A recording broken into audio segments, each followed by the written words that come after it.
Hi friends, ಇವತ್ತು chicken masala gravy ಮಾಡೋಣ. ಅದಕ್ಕೆ ನಾನು 1/2 kg ಚಿಕನ್ ತೊಗೊಂಡಿದ್ದೀನಿ. ಇದು ಉಪ್ಪು ಅರಿಶಿನ ಹಾಕಿ ಚೆನ್ನಾಗಿ ತೊಳೆದಿಟ್ಕೊಂಡಿದ್ದೀನಿ. ಮಸಾಲಾಗೆ ಶುಂಠಿ ಬೆಳ್ಳುಳ್ಳಿ ಪೇಸ್ಟ್, ಇದು ಒಂದು ಈರುಳ್ಳಿ ಸಣ್ಣದಾಗಿ ಹೆಚ್ಕೊಂಡಿರೋದು, tomato 3 medium size tomato puree, ಇದು ಮಿಕ್ಸಿ ಹಾಕ್ಕೊಂಡಿರೋದು, ಸ್ವಲ್ಪ ಕೊತ್ತಂಬರಿ ಸೊಪ್ಪು, 1 ಸ್ಪೂನ್ ಅರಿಶಿನ ಪುಡಿ, 3 ಸ್ಪೂನ್ ಖಾರದ ಪುಡಿ, ರುಚಿಗೆ ತಕ್ಕಷ್ಟು ಉಪ್ಪು, ಕರಿಬೇವು. ಬನ್ನಿ ಸ್ಟಾರ್ಟ್ ಮಾಡೋಣ. ನೋಡಿ, 6 ರಿಂದ 7 ಸ್ಪೂನ್ ನಾನು ಆಯಿಲ್ ಹಾಕ್ಕೊಂಡಿದ್ದೀನಿ. ಎಣ್ಣೆ ಕಾಯ್ತಾ ಇದೆ. ಈಗ ಕರಿಬೇವು ಹಾಕೊಳ್ಳೋಣ.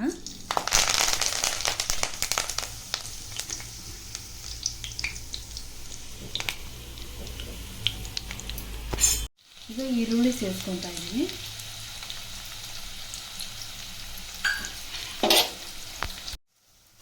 ಇದು ಈರುಳ್ಳಿ ಈಗ ಚೆನ್ನಾಗಿ ಫ್ರೈ ಆಗಬೇಕು, ಸ್ವಲ್ಪ ಗೋಲ್ಡನ್ ಕಲರ್ ಬರಬೇಕು.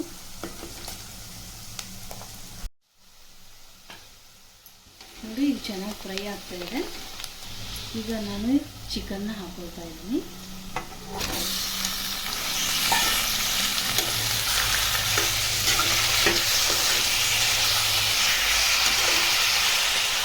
ಇದು ಚೆನ್ನಾಗಿ ಫ್ರೈ ಮಾಡ್ಕೋಬೇಕು.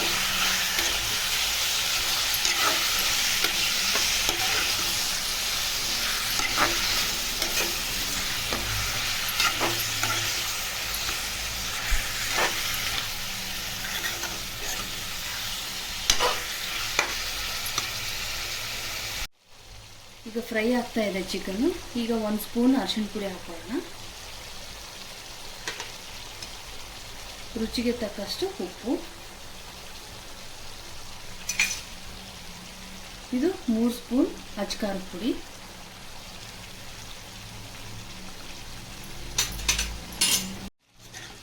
ಇದು ಎಲ್ಲನೂ ಈಗ ಚೆನ್ನಾಗಿ ಮಿಕ್ಸ್ ಮಾಡ್ಕೊಳ್ಳಿ.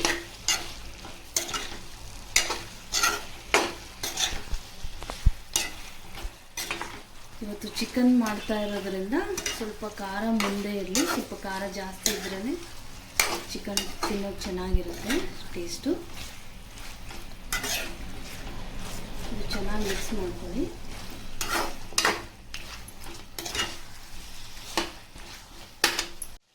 ನೋಡಿ, ಈಗ ಫ್ರೈ ಆಗ್ತಾ ಇದೆ. ಇದು ಬೋನ್ಸ್ ಇರೋದ್ರಿಂದ ಸ್ವಲ್ಪ ಕುದಿಬೇಕು ಚೆನ್ನಾಗಿ. ಅದಕ್ಕೆ ನಾನು 1 ಗ್ಲಾಸ್ ನೀರು ಹಾಕ್ಕೊಳ್ತಾ ಇದ್ದೀನಿ. ಅಂದರೆ ಚಿಕನ್ ಮುಳುಗೋವರೆಗೂ ಸ್ವಲ್ಪ ನೀರು ಹಾಕಿ ಸ್ವಲ್ಪ ಚೆನ್ನಾಗಿ ಕುದಿಸ್ಕೋಬೇಕು. ಸಾಫ್ಟಾಗಿ ಕುದ್ರೆ ಚೆನ್ನಾಗಿರುತ್ತೆ.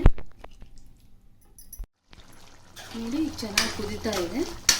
ನೀರು ಹಾಕಿದ್ದೀವಲ್ವ, ಅದು ಈಗ ಕಡಿಮೆ ಆಗ್ತಾ ಇದೆ. ಕುದೀತಾ ಇದೆ ಚೆನ್ನಾಗಿ. ಇದು ಸ್ವಲ್ಪ ಇನ್ನೂ ಕಡಿಮೆ ಆಗಬೇಕು ಕುದ್ದು. ಆಮೇಲೆ ನಾವು ಈ ಶುಂಠಿ ಬೆಳ್ಳುಳ್ಳಿ ಪೇಸ್ಟೆಲ್ಲ ಆ್ಯಡ್ ಮಾಡ್ಕೊಳ್ಳೋಣ. ಇನ್ನು ಸ್ವಲ್ಪ ಕುದಿಬೇಕು.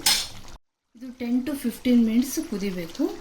ಯಾಕಂದರೆ ಇದು ತರಕಾರಿ ಅಲ್ವಲ್ಲ, ಸೊ ಚಿಕನ್ನು ಸ್ವಲ್ಪ ಚೆನ್ನಾಗಿ ಬೆಂದ್ರೇ ಟೇಸ್ಟ್ ಆಗಿರುತ್ತೆ, ಸಾಫ್ಟ್ ಆಗಿರುತ್ತೆ ಪೀಸಸ್ಸು. ಈಗ ಲಿಡ್ ಕ್ಲೋಸ್ ಮಾಡೋಣ. 15 ಮಿನಿಟ್ಸ್ ಬೇಯಬೇಕಿದೆ. ನೋಡಿ, ಈಗ ಕುದಿತಾ ಇದೆ. ನೀರು ಕಡಿಮೆ ಆಗ್ತಾ ಇದಲ್ವ. ಈಗ ನಾವು 1 ಸ್ಪೂನ್ ಶುಂಠಿ ಬೆಳ್ಳುಳ್ಳಿ ಪೇಸ್ಟ್ ಹಾಕೋಣ. 1 ಅಥವಾ 2 ಸ್ಪೂನ್ ಶುಂಠಿ ಬೆಳ್ಳುಳ್ಳಿ ಪೇಸ್ಟ್. ಇದನ್ನ ಚೆನ್ನಾಗಿ ಮಿಕ್ಸ್ ಮಾಡ್ಕೊಳ್ಳೋಣ. ಇವಾಗ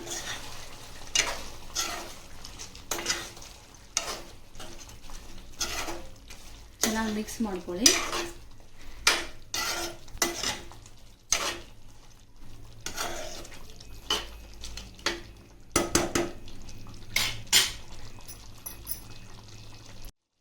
ನೋಡಿ, ಟೊಮೆಟೊ ಪ್ಯೂರಿ ಹಾಕ್ಕೊಳ್ತಾ ಇದ್ದೀನಿ.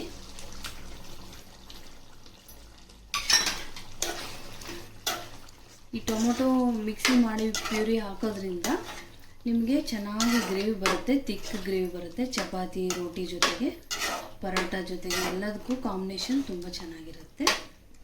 ಇದು ಹಸಿ ವಾಸನೆ ಹೋಗಬೇಕು ಮಸಾಲ. ಸೊ ಇದು ಚೆನ್ನಾಗಿ ಈಗ ಒಂದು 2-3 ಮಿನಿಟ್ಸ್ ಕುದಿಬೇಕು. ಲಿಡ್ ಕ್ಲೋಸ್ ಮಾಡಿಬಿಡೋಣ. ಇದು ಚೆನ್ನಾಗಿ ಕುದೀತಾ ಇದೆ ಅಲ್ವಾ. ಇವಾಗ ಚಿಕನ್ ಮಸಾಲ ಪೌಡರ್ 2 ಸ್ಪೂನ್ ತೊಗೊಂಡಿದ್ದೀನಿ. ಇದು ಕೂಡ ಸೇರಿಸ್ಕೊಂಡ್ಬಿಡಿ. ಚೆನ್ನಾಗಿ ಮಿಕ್ಸ್ ಮಾಡ್ಕೊಳ್ಳಿ.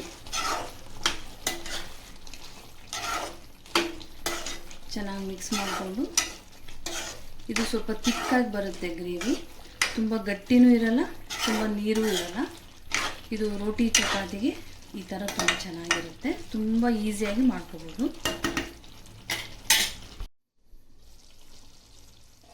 ನೋಡಿ ಚೆನ್ನಾಗಿ ಕುದೀತಾ ಇದೆ. ಸ್ವಲ್ಪ ಕಸೂರಿ ಮೇಥಿ ಹಾಕೋಣ.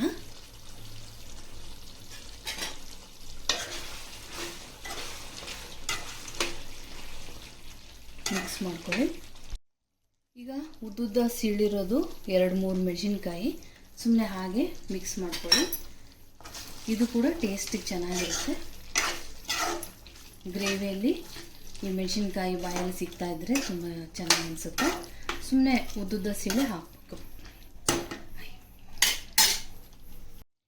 ನೋಡಿ ಈಗ ಚಿಕನ್ ಗ್ರೇವಿ ರೆಡಿಯಾಗಿದೆ. ನೋಡಿ ಲೈಟಾಗಿ ತಿಕ್ ಗ್ರೇವಿ ಎಷ್ಟು ಚೆನ್ನಾಗಿ ಬಂದಿದೆ. ಇದು ಚಪಾತಿಗೆ ರೋಟಿಗೆ ತುಂಬ ಚೆನ್ನಾಗಿರುತ್ತೆ. ಈಗ ಪ್ಲೇಟಿಗೆ ಶಿಫ್ಟ್ ಮಾಡ್ಕೊಳ್ಳೋಣ.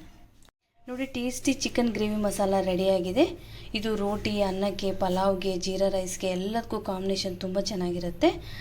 Thank you for watching. Please subscribe my channel. Thank you.